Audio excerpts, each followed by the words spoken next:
Hello everyone. आज हम लोग बात करेंगे कि जब पेशेंट को शुरू के 2 या ढाई महीने में ब्लीडिंग होती है या पेन होता है, तो इस तरह के पेशेंट को हमें कैसे अप्रोच करना। तो सबसे पहले तो जो भी पेशेंट शुरू में हमारे पास आते हैं प्रेगनेंसी में, जो 2.5 में से पहले आ रहे हैं और उनको ब्लीडिंग है या पेन है, तो उनमें क्या-क्या चीज़ें हो सकती हैं। तो सबसे पहले तो आप जैसे इसमें देख रहे हैं कि ये आपको एक डेटिंग स्कैन दिख रहा है। ये बेबी जो है 2.5 मंथ्स का है, तो ठीक से हमें पूरा बॉडी दिख रही है और इसमें फीटल हार्ट भी हमको अच्छे से दिखाई दे रहा है।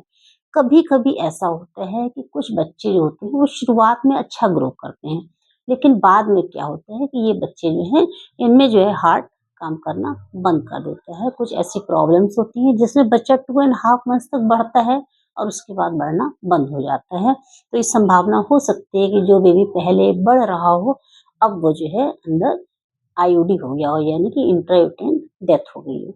एक ये पॉसिबिलिटी होती है जो हमें अल्ट्रासाउंड में दिख जाती है, क्योंकि इतने बड़े बच्चे की धड़कन हमें हर हाल में मिलती है। अगर नहीं मिल रही है, इट मीन्स कि कुछ समय ये भी बड़ा होके फिर अब कॉम्प्रोमाइज़ हो गया है।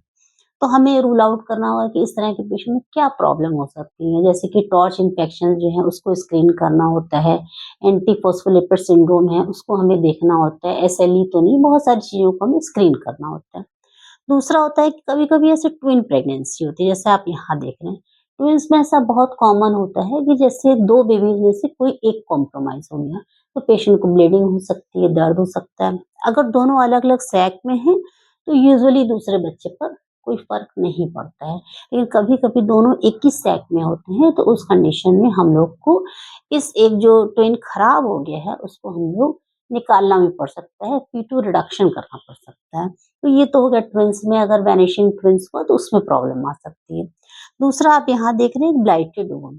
ब्लाइटेड वूमन एक ऐसी सिचुएशन है जिसमें बच्चे का घर बनता है, मतलब जेस्टेशनल सैक तो बनता है, लेकिन उसमें फीटल बॉडी जो है वो नहीं आती है, फीटल पोल नहीं आता है।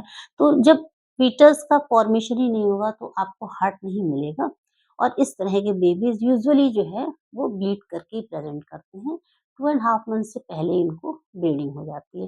लेकिन ऐसा ज़रूरी नहीं कि अगर एक बार आपको ब्लाइटेड ओवम हुआ है तो फिर आपको होगा ही, या फिर आपको ट्विन्स में ऐसा हुआ है तो होगा ही, या इस तरह के पेशेंट में ऐसा ज़रूरी नहीं है कि एक बार अगर ये मिसहैपनिंग हुई है तो आपको फिर हो। इसलिए हम लोग को प्रॉपर्ली स्क्रीन करना होता है कि क्या वजह हो सकती है इसके पीछे।